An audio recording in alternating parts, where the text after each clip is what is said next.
ನಮಸ್ತೆ Karnataka digital book Kannada YouTube ಚಾನಲ್ಗೆ ಸ್ವಾಗತ ಸುಸ್ವಾಗತ. ಗಂಡಾಂತರ, ಸಾಲು ಸಾಲು ಗಂಡಾಂತರ. ಯಾವಾಗ ಈ 2025ಕ್ಕೆ ಕಾಲಿಟ್ಟೆವೋ ಆಗಿನಿಂದಲೇ ಸಾಲು ಸಾಲು ಗಂಡಾಂತರಗಳು ಒಕ್ಕರಿಸಿಕೊಳ್ತಾಗಿವೆ. ಒಂದು ಕಡೆ ಸೂಪರ್ ಪವರ್ ದೇಶ ಅಮೆರಿಕ ಕಾಡ್ಗಿಚ್ಚಿಗೆ ಸುಟ್ಟು ಭಸ್ಮವಾಗ್ತಿದ್ರೆ, ಇತ್ತ ಜಪಾನ್ನಲ್ಲಿ 6.1 ತೀವ್ರತೆಯಲ್ಲಿ ಭೂಮಿ ಕಂಪಿಸಿದ್ದು ಸುನಾಮಿಯ ಎಚ್ಚರಿಕೆಯನ್ನ ನೀಡಲಾಗಿದೆ. ಇನ್ನು ಮಧ್ಯಪ್ರಾಚ್ಯದಲ್ಲಿ ಯುದ್ಧದ ಕಾರಮೋಡ ಸರಿಯದೆ ಹೆಣಗಳ ರಾಶಿಯೇ ಉರುಳತಾಗಿದೆ. ಇನ್ನು ಭಾರತದಲ್ಲಿ, ಅದರಲ್ಲೂ ದಕ್ಷಿಣ ಭಾರತದಲ್ಲಿ ದೇವರೇ ಕೋಪಗೊಂಡಿದ್ದಾನೆ. ತಿರುಪತಿಯಲ್ಲಿ ವೈಕುಂಠ ಏಕಾದಶಿಯಂದೇ ಕಾಲ್ತುಳಿತಕ್ಕೆ 6 ಮಂದಿ ಬಲಿಯಾಗಿದ್ರೆ, ಅದಾದ 1 ವಾರಗಳ ಬಳಿಕ ಮತ್ತೆ ತಿಮ್ಮಪ್ಪನ ಬೆಟ್ಟದಲ್ಲಿ ಪ್ರಸಾದ ನೀಡೋ ಕೋಣೆಗೆ ಬೆಂಕಿ ಬಿದ್ದಿದೆ. ಇನ್ನು ಮಕರ ಸಂಕ್ರಾಂತಿಯ ದಿನ ವರ್ಷದ ಭವಿಷ್ಯ ನುಡಿಯೋ ಈ ಗವಿಗಂಗಾಧರೇಶ್ವರ ದೇವಸ್ಥಾನವು ಮುಂದಿನ ಗಂಡಾಂತರದ ಮುನ್ಸೂಚನೆ ನೀಡಿದೆ. ಹಾಗಾದ್ರೆ ಗವಿಗಂಗಾಧರೇಶ್ವರ ಸೂರ್ಯ ರಶ್ಮಿ ಆಗದಿದ್ರೆ ಏನಾಗತ್ತೆ? ದೇವಾಲಯದ ಆಡಳಿತ ಮಂಡಳಿ ಹೇಳಿದ್ದೇನು? 2021ರಲ್ಲೂ ಸೂರ್ಯ ರಶ್ಮಿ ಆಗಿರಲಿಲ್ಲ. ಅಂದು ಕೊರೋನಾ 2ನೇ ಅಲೆ ಸಾವಿನ ಸುನಾಮಿಯನ್ನೇ ಎಬ್ಬಿಸಿತ್ತು. ಅದೇ ರೀತಿ ಈ ವರ್ಷವೂ ಏನೆಲ್ಲ ಗಂಡಾಂತರಗಳು ಒಕ್ಕರಿಸಿಕೊಳ್ಳಲಿವೆ ಅನ್ನೋದನ್ನೇ ಹೇಳ್ತೀವಿ ನೋಡಿ. ನೀವೇನಾದ್ರೂ ಶಿವನ ಭಕ್ತರಾಗಿದ್ರೆ ಈ ಕೂಡಲೇ ಓಂ ನಮಃ ಶಿವಾಯ ಅಂತ ಕಮೆಂಟ್ ಮಾಡಿ. ಬನ್ನಿ ವಿಡಿಯೋವನ್ನ ಶುರು ಮಾಡೋಣ. ಗೆಳೆಯರೆ, ಬೆಂಗಳೂರಲ್ಲಿ ನೂರಾರು ಪುರಾಣ ಪ್ರಸಿದ್ಧ ದೇವಸ್ಥಾನಗಳು ಇವೆ.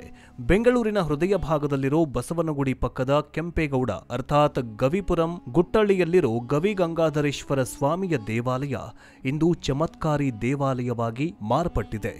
ಭಾರತದ ಅತ್ಯಂತ ಪ್ರಾಚೀನ ಗುಹಾಂತರ ದೇವಾಲಯಗಳಲ್ಲಿ ಈ ದೇವಸ್ಥಾನವೂ ಕೂಡ ಒಂದಾಗಿದೆ. ಸ್ವಯಂಭೂ ಎಂದೇ ಪ್ರಸಿದ್ಧಿಯಾಗಿರುವ ಈ ಕ್ಷೇತ್ರದಲ್ಲಿ ಸಪ್ತ ಋಷಿಗಳಲ್ಲಿ ಒಬ್ಬರಾದಂತಹ ಗೌತಮ ಋಷಿಗಳು ಈ ಗುಹಾಂತರ ದೇವಾಲಯದಲ್ಲಿ ತಪಸ್ಸು ಮಾಡ್ತಾ ಇದ್ರಂತೆ. ಇಲ್ಲಿನ ಶಿವಲಿಂಗಕ್ಕೆ ತ್ರಿಕಾಲ ಪೂಜೆಯನ್ನ ಸಲ್ಲಿಸ್ತಾ ಇದ್ರು ಅನ್ನೋ ಕಾರಣದಿಂದಾಗಿಯೇ ಇದಕ್ಕೆ ಗೌತಮ ಕ್ಷೇತ್ರ ಅಂತಲೂ ಕೂಡ ಕರೆಯಲಾಗುತ್ತೆ. ಈ ದೇವಾಲಯದ ಗರ್ಭಗುಡಿ ಸುತ್ತ ಇರುವ ಗುಹಾ ಮಾರ್ಗದಲ್ಲಿ ಗೌತಮ ಋಷಿಗಳು ಮತ್ತು ಭಾರದ್ವಾಜ ಮುನಿಗಳ ಮೂರ್ತಿಗಳನ್ನ ನೀವು ನೋಡಬಹುದು. ಅದೇ ರೀತಿಯಾಗಿ ಈ ಮಾರ್ಗದಲ್ಲಿ ಮುಂದುವರಿತಾ ಹೋದಲ್ಲಿ ಸಪ್ತ ಮಾತೃಕೆಯರಾದಂತಹ ಬ್ರಾಹ್ಮಿ, ಮಹೇಶ್ವರಿ, ವರಾಹಿ, ಚಾಮುಂಡಿ, ವೈಷ್ಣವಿ, ಶ್ರೀದೇವಿ ಮತ್ತು ಭೂದೇವಿಯರ ವಿಗ್ರಹಗಳನ್ನು ನೀವು ಕಾಣಬಹುದು. ಸಾಮಾನ್ಯವಾಗಿ ಬಹುತೇಕ ದೇವಾಲಯಗಳಲ್ಲಿರುವ ದೇವರುಗಳು ಪೂರ್ವಾಭಿಮುಖವಾಗಿಯೂ ಇಲ್ಲವೇ ಉತ್ತರಾಭಿಮುಖವಾಗಿ ಇರುತ್ತೆ. ಆದರೆ ಇಲ್ಲಿನ ಶಿವಲಿಂಗ ಮಾತ್ರ ವಿಶೇಷವಾಗಿ ದಕ್ಷಿಣಾಭಿಮುಖವಾಗಿ ಇರುವುದು ವೈಶಿಷ್ಟ್ಯತೆಯನ್ನ ಹೊಂದಿದೆ. ಇದರ ಜೊತೆಗೆ ಪಾರ್ವತಿ ದೇವಿಯು ಶಿವನ ಬಲಭಾಗದಲ್ಲಿ ಆಸೀನರಾಗಿರುವುದು ಸಹ ಮತ್ತೊಂದು ವಿಶೇಷವಾಗಿದೆ. ದೇವಾಲಯದ ಮುಂಭಾಗದಲ್ಲಿ ವಿಜಯನಗರ ಶೈಲಿಯ 14 ಕಂಬಗಳಿದ್ದು 2 ಸೂರ್ಯಪಾನ, ಚಂದ್ರಪಾನ, ಪೀನಪಾನ, ಡಮರುಗ ಮತ್ತು ತ್ರಿಶೂಲದ ಎತ್ತರದ ಸ್ತಂಭಗಳು ಇವೆ. ಈ ದೇವಾಲಯದ ವಿಶಾಲ ಪ್ರಾಂಗಣವು ಅಪರೂಪವಾದ ಮತ್ತು ಅತ್ಯಂತ ಸುಂದರವಾದ ಶಿಲಾರ ರಚನೆಯನ್ನ ಹೊಂದಿದ್ದು ಭಕ್ತರನ್ನ ತನ್ನತ್ತ ಸೆಳೆಯುತ್ತೆ. ಈ ಗುಹಾಂತರ ದೇವಾಲಯದಲ್ಲಿ 2 ಸುರಂಗಗಳಿದ್ದು, ಒಂದು ಸುರಂಗವು ಕಾಶಿ ವಿಶ್ವನಾಥನ ಸನ್ನಿಧಿಗೂ ಮತ್ತು ಮತ್ತೊಂದು ಗುಹೆಯು ಶಿವಗಂಗೆ ಅಂದರೆ ತುಮಕೂರು ಬಳಿ ಇರುವ ಶಿವಗಂಗೆಗೆ ತಲುಪತ್ತೆ ಎನ್ನುವ ನಂಬಿಕೆಗಿದೆ.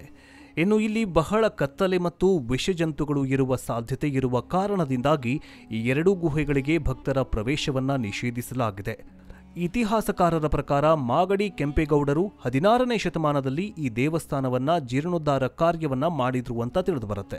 ಈ ದೇವಾಲಯದ ಮತ್ತೊಂದು ವಿಶೇಷತೆ ಮತ್ತು ವಿಸ್ಮಯತೆ ಏನಂತಂದ್ರೆ, ಮಕರ ಸಂಕ್ರಾಂತಿಯ ದಿನದಂದು ಗವಿಗಂಗಾಧರೇಶ್ವರನಿಗೆ ಸೂರ್ಯನ ಅಭಿಷೇಕವಾಗುವ ಕಾರಣದಿಂದಾಗಿಯೇ ಈ ದೇವಸ್ಥಾನ ಅತ್ಯಂತ ಪ್ರಸಿದ್ಧಿಯನ್ನ ಪಡೆದಿದೆ.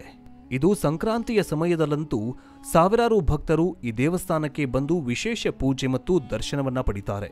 ಪ್ರತಿ ವರ್ಷ ದಕ್ಷಿಣಾಯಣದಿಂದ ಪೂರ್ವಾಯಣಕ್ಕೆ ಮಕರ ಸಂಕ್ರಾಂತಿಯ ದಿನದಂದು ಸೂರ್ಯ ತನ್ನ ಪಥವನ್ನ ಬದಲಿಸೋ ಸಮಯದಲ್ಲಿ, ಸೂರ್ಯಾಸ್ತಮದ ಸಮಯದಲ್ಲಿ ಸೂರ್ಯನ ಕಿರಣಗಳು ಈ ದೇವಾಲಯದಲ್ಲಿರೋ ಅಂದ್ರೆ ಗವಿಗಂಗಾಧರೇಶ್ವರನ ದೇವಾಲಯದಲ್ಲಿರೋ ಪಶ್ಚಿಮ ಭಾಗದ ಒಂದು ಕಮಾನಿನ ಮೂಲಕ ಬೆಳಕು ಒಳಬಂದು ಲಿಂಗದ ಮುಂದಿರುವ ನಂದಿಯ ಕೊಂಬುಗಳ ಮಧ್ಯಭಾಗದಿಂದ ಸುಳಿದು ಶಿವಲಿಂಗದ ಮೇಲೆ ಕೆಲವು ಕಾಲ ಬೀಳುವ ಮೂಲಕ ಶಿವನಿಗೆ ನೈಸರ್ಗಿಕವಾಗಿ ಸೂರ್ಯಾಭಿಷೇಕವನ್ನ ಮಾಡುವ ಅತ್ಯದ್ಭುತ ಕ್ಷಣಕ್ಕೆ ಸಾಕ್ಷಿಯಾಗತ್ತೆ. ಈ ಒಂದು ವಿಸ್ಮಯ ನಡೆಯೋದು ಮಕರ ಸಂಕ್ರಾಂತಿಯ ದಿನ 5 ಗಂಟೆಯಿಂದ 6 ಗಂಟೆಯ ಸಮಯದಲ್ಲಿ ನಡೆಯುತ್ತೆ. ಈ ಅತ್ಯದ್ಭುತ ಪ್ರಕ್ರಿಯೆ ಹವಾಮಾನ ವೈಪರೀತ್ಯ ಅನುಗುಣವಾಗಿ ಇದ್ದು, ಈ ಸೂರ್ಯನ ಕಿರಣಗಳು ಕೆಲವೊಂದಿಷ್ಟು ಸಮಯ ನಿಮಿಷಗಳ ಕಾಲ ಲಿಂಗದ ಮೇಲೆ ಇದ್ರೆ, ಇನ್ನು ಕೆಲವೊಂದಿಷ್ಟು ಸೆಕೆಂಡುಗಳ ಕಾಲ ಶಿವನನ್ನ ಸ್ಪರ್ಶಿಸಿ ಹಾದು ಹೋಗುತ್ತೆ. ಸೂರ್ಯನ ಕಿರಣಗಳು ಶಿವಲಿಂಗದ ಮೇಲೆ ಬಿದ್ದಾಗ ಅಣುಪಾದ ಶಿವಲಿಂಗದ ಮೇಲಿನ ಪ್ರತಿಫಲವು ನುಣುಪಾದ ಶಿವಲಿಂಗದ ಮೇಲಿನ ಪ್ರತಿಫಲದ ಮೂಲಕ ಅತ್ಯದ್ಭುತವಾಗಿ ಪ್ರಕಾಶಿಸುವ ಕ್ರಿಯೆ ನಿಜಕ್ಕೂ ವರ್ಣಿಸುವುದಕ್ಕೆ ಅಸಾಧ್ಯವಾದದ್ದು. ಅದನ್ನು ಕಣ್ತುಂಬಿಕೊಳ್ಳೋದೇ ನಮ್ಮೆಲ್ಲರ ಭಾಗ್ಯವಾಗಿರುತ್ತೆ. ಇಂತಹ ರೋಚಕ ಕ್ಷಣಗಳನ್ನು ನೋಡಿದಾಗ ನಮ್ಮ ಪ್ರಾಚೀನ ಶಿಲ್ಪಗಳ ಕಲಾತ್ಮಕ ರಚನೆ ಎಷ್ಟು ಅತ್ಯದ್ಭುತ ಅನ್ನೋದು ಗೊತ್ತಾಗುತ್ತೆ. ಆದರೆ ಈ ಸರ್ತಿ ಗವಿಗಂಗಾಧರೇಶ್ವರ ದೇವಸ್ಥಾನದಲ್ಲಿ ಸೂರ್ಯ ರಶ್ಮಿ ಆಗಿಲ್ಲ, ಅಂದರೆ ಸೂರ್ಯಾಭಿಷೇಕ ನಡೆದಿಲ್ಲ. ಆದ್ರಿಂದ ಈ ಬಾರಿ ಪ್ರಕೃತಿ ವಿಕೋಪಗಳು ಸಂಭವಿಸುವ ಸಾಧ್ಯತೆಗಿದೆ. ಹೆಚ್ಚು ಮಳೆಯಾಗಿ ಅತಿವೃಷ್ಟಿ, ಭೂಕಂಪ, ಅನಾಹುತ ಆಗಬಹುದು. ರಾಷ್ಟ್ರಗಳ ನಡುವೆ ಯುದ್ಧ ಆಗಬಹುದು. ಇದ್ಯಾವುದೂ ಆಗಬಾರದು ಎಂದು ನಾನು ಪ್ರಾರ್ಥನೆ ಮಾಡಿಕೊಳ್ಳುತ್ತೇನೆ. ಇದೆಲ್ಲವೂ ಪ್ರಕೃತಿಯ ಮೇಲೆ ನಾವು ಮಾಡ್ತಾ ಇರುವ ಕೆಡುಕುಗಳಿಂದ ಆಗ್ತಾ ಇದೆ. ಸೂರ್ಯ ರಶ್ಮಿ ಶಿವಲಿಂಗದ ಮೇಲೆ ಬೀಳದೆ ಇರುವ ಮುನ್ಸೂಚನೆಯಾಗಿದೆ ಅಂತ ಅಲ್ಲಿನ ಪೂಜಾರ್ಯರು ಹೇಳಿದ್ದಾರೆ. ಪ್ರತಿ ಮಕರ ಸಂಕ್ರಾಂತಿಯ ದಿನ ಗವಿಗಂಗಾಧರೇಶ್ವರ ದೇವಾಲಯದಲ್ಲಿ ಚಮತ್ಕಾರ ನಡೆಯುತ್ತೆ. ಈ ದಿನ ಗವಿಗಂಗಾಧರೇಶ್ವರನನ್ನ ಸೂರ್ಯ ದೇವ ನಮಿಸುತ್ತಾನೆ. ಆದರೆ ಇಂದು ಬೆಂಗಳೂರಿನಲ್ಲಿ ಮೋಡ ಕವಿದ ವಾತಾವರಣ ಇದ್ದುದರಿಂದ ಗವಿಗಂಗಾಧರೇಶ್ವರನ ಮೇಲೆ ಸೂರ್ಯ ರಶ್ಮಿ ಸ್ಪರ್ಶ ಆಗಲಿಲ್ಲ. ಇನ್ನು ಇತಿಹಾಸದಲ್ಲೇ 3ನೇ ಬಾರಿ ಗವಿಗಂಗಾಧರೇಶ್ವರನ ಮೇಲೆ ಸೂರ್ಯ ರಶ್ಮಿ ಸ್ಪರ್ಶ ಬೀಳದಂತೆಯಾಗಿದೆ. ಹಾಗೇನಾದರೂ ಗವಿಗಂಗಾಧರೇಶ್ವರನ ಮೇಲೆ ಸೂರ್ಯ ರಶ್ಮಿ ಸ್ಪರ್ಶಿಸಿದ್ರೆ ಗವಿಗಂಗಾಧರನಿಗೆ ನಮಿಸಿ ಪಥವನ್ನ ಸೂರ್ಯದೇವ ಬದಲಿಸ್ತಾಗಿದ್ದ. ಅದಾದ ಬಳಿಕ ಸೂರ್ಯ ದಕ್ಷಿಣ ಪಥದಿಂದ ಉತ್ತರ ಪಥ ಸಂಚಲನ ಮಾಡುವಾಗ ಸೂರ್ಯ ಕಿರಣಗಳು ದೇವಾಲಯದಲ್ಲಿನ ಶಿವಲಿಂಗವನ್ನ ಸ್ಪರ್ಶಿಸ್ತಾ ಇದ್ವು. ಹೀಗಾಗಿ ಇಂದು ಗವಿಗಂಗಾಧರೇಶ್ವರ ದೇವಸ್ಥಾನದ ಶಿವಲಿಂಗಕ್ಕೆ ವಿಶೇಷ ಪೂಜೆಯನ್ನ ನೆರವೇರಿಸಲಾಗ್ತಾಗಿತ್ತು. ಬೆಳಗ್ಗೆ 5 ಗಂಟೆಯಿಂದಲೇ ಪೂಜೆ ಆರಂಭವಾಗಿದ್ದು ಪುಷ್ಪಾಭಿಷೇಕ, ಮಹಾಮಂಗಳಾರತಿ, ಪಂಚಾಭಿಷೇಕ ಮಾಡಿಸಿದ ಬಳಿಕ ದೇವರ ದರ್ಶನಕ್ಕೆ ಕಾಲಾವಕಾಶವನ್ನು ನೀಡಲಾಗಿತ್ತು. ಆದರೆ ಸೂರ್ಯ ರಶ್ಮಿ ಸ್ಪರ್ಶವಾಗುವುದನ್ನು ಕಣ್ತುಂಬಿಕೊಳ್ಳುವುದಕ್ಕೆ ಕಾತುರದಿಂದ ಕಾಯ್ತಾ ಇದ್ದ ಭಕ್ತರಿಗೆ ನಿರಾಸೆಯಾಗಿದೆ. ಪ್ರತಿ ವರ್ಷ ಸೂರ್ಯ ದಕ್ಷಿಣಾಯನದಿಂದ ಉತ್ತರಾಯಣಕ್ಕೆ ಪಥ ಬದಲಿಸುವ ಸಂದರ್ಭದಲ್ಲಿ ಶಿವಲಿಂಗಕ್ಕೆ ಸೂರ್ಯನ ಕಿರಣ ಸ್ಪರ್ಶವಾಗ್ತಾಗಿತ್ತು. ಸೂರ್ಯನ ಕಿರಣ ಎಷ್ಟು ಹೊತ್ತು ಇರತ್ತೆ ಎನ್ನುವ ಆಧಾರದಲ್ಲಿ ಅರ್ಚಕರು ಭವಿಷ್ಯವನ್ನ ಹೇಳ್ತಾಗಿದ್ರು. ಕೋವಿಡ್ ಮೊದಲು ಅತ್ಯಲ್ಪ ಅವಧಿಯಲ್ಲಿ ಸೂರ್ಯನ ಕಿರಣ ಸ್ಪರ್ಶವಾಗಿತ್ತು. ಇದರಿಂದ ದೀಕ್ಷಿತರು ಅಪಾರ ಸಾವು ನೋವಿನ ಎಚ್ಚರಿಕೆಯನ್ನ ನೀಡಿದ್ರು. ಭವಿಷ್ಯದಂತೆ ಕೊರೋನಾ ಮಹಾಮಾರಿ ಅಪ್ಪಳಿಸಿ ಅಪಾರ ಸಾವು ನೋವುಗಳನ್ನು ಸಂಭವಿಸಿತ್ತು. ಈ ಬಾರಿಯೂ ಸಹ ಸೂರ್ಯ ರಶ್ಮಿ ಸ್ಪರ್ಶಿಸದ ಹಿನ್ನೆಲೆಯಲ್ಲಿ ಮುಂದೆ ಗಂಡಾಂತರ ಕಾದಿದೆಯಾ ಅನ್ನೋ ಆತಂಕ ಈಗ ಭಕ್ತರಲ್ಲಿ ಮೂಡಿದೆ.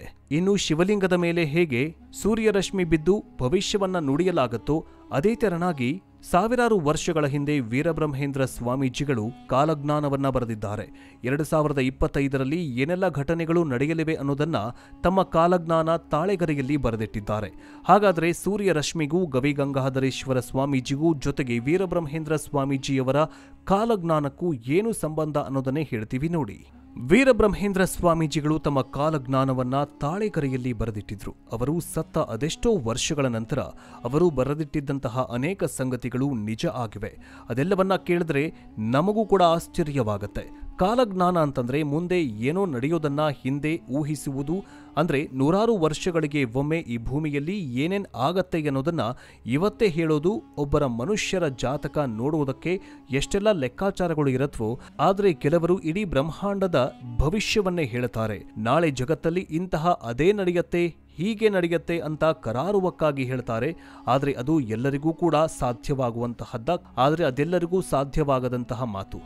ಕೆಲವೊಂದಿಷ್ಟು ಜ್ಞಾನಿಗಳಿಗೆ ಮಾತ್ರ ಸಾಧ್ಯವಾದಂತಹದ್ದು. ಅವರಿಗೆ ತ್ರಿಕಾಲ ಜ್ಞಾನ ಮತ್ತು ಅವರಿಗೆ ತ್ರಿಕಾಲ ಜ್ಞಾನ ಇರುತ್ತೆ. ಹಿಂದೆಯಾಗಿದ್ದು ಇವತ್ತು ಆಗ್ತಾ ಇರೋದು ಮುಂದೆ ಆಗೋದು ಎಲ್ಲವನ್ನ ಅವರು ಹೇಳಬಲ್ಲರು. ಅಂಥವರಿಗೆ ಕಾಲಜ್ಞಾನಿಗಳು ಅಂತ ಕರೀತಾರೆ. ಇಂತಹ ಕಾಲಜ್ಞಾನಿಗಳ ಪಟ್ಟಿಯಲ್ಲಿ ಭಾರತದಲ್ಲಿರುವ ಪ್ರಮುಖ ಹೆಸರುಗಳಲ್ಲಿ ವೀರಬ್ರಹ್ಮೇಂದ್ರ ಸ್ವಾಮೀಜಿಯವರ ಹೆಸರು ಕೂಡ ಒಂದು. ಸುಮಾರು 900 ವರ್ಷಗಳ ಹಿಂದೆ ಬದುಕಿ ಹೋದ ಈ ಕಾಲಜ್ಞಾನಿ ಹೇಳಿರುವ ಅದೆಷ್ಟು ವಿಷಯಗಳು ಅವರ ಕಾಲಾನಂತರ ಒಂದೊಂದಾಗಿ ನಿಜ ಆಗಿವೆ. ಅವರು ಕೆಲವೊಂದಿಷ್ಟು ಊಹೆಗಳನ್ನ ನೋಡಿದ್ರೆ ಪರಮಾಶ್ಚರ್ಯ ಉಂಟಾಗತ್ತೆ. ಹಾಗಾದ್ರೆ 2025ರಲ್ಲಿ ವೀರಬ್ರಹ್ಮೇಂದ್ರ ಸ್ವಾಮೀಜಿಗಳು ಬರೆದಂತಹ ಕಾಲಜ್ಞಾನ ಭವಿಷ್ಯ ಏನು ಅಂತ ನೋಡ್ತಾ ಹೋಗೋದಾದ್ರೆ, ವೀರಬ್ರಹ್ಮೇಂದ್ರ ಸ್ವಾಮೀಜಿಗಳು ನೀರಿನಿಂದ ದೀಪವನ್ನ ಹಚ್ಚಬಹುದು ಅಂದ್ರೆ ಈಗ ನಾವು ಬಳಸ್ತಾ ಇರುವ ಹೈಡ್ರೋ ಎಲೆಕ್ಟ್ರಿಸಿಟಿ, ಪ್ರಾಣವಿಲ್ಲದ ವಾಹನಗಳು ಬರುತ್ತವೆ ಅಂದ್ರೆ ಈಗ ನಾವು ಪೆಟ್ರೋಲ್ನಿಂದ ನಡೆಸ್ತಾ ಇರುವ ವೆಹಿಕಲ್ಸ್, ಕಳ್ಳಬಾಬಾಗಳು ಜಾಸ್ತಿ ಆಗ್ತಾರೆ ಅಂತ ಹೇಳಿದ್ರು. ಗಾಂಧಿಯವರ ಬಗ್ಗೆ, ಇಂದಿರಾ ಗಾಂಧಿಯವರ ಬಗ್ಗೆ ವೀರಬ್ರಹ್ಮೇಂದ್ರ ಸ್ವಾಮೀಜಿಗಳು ಕಾಲಜ್ಞಾನವನ್ನ ಬರೆದಿದ್ರು.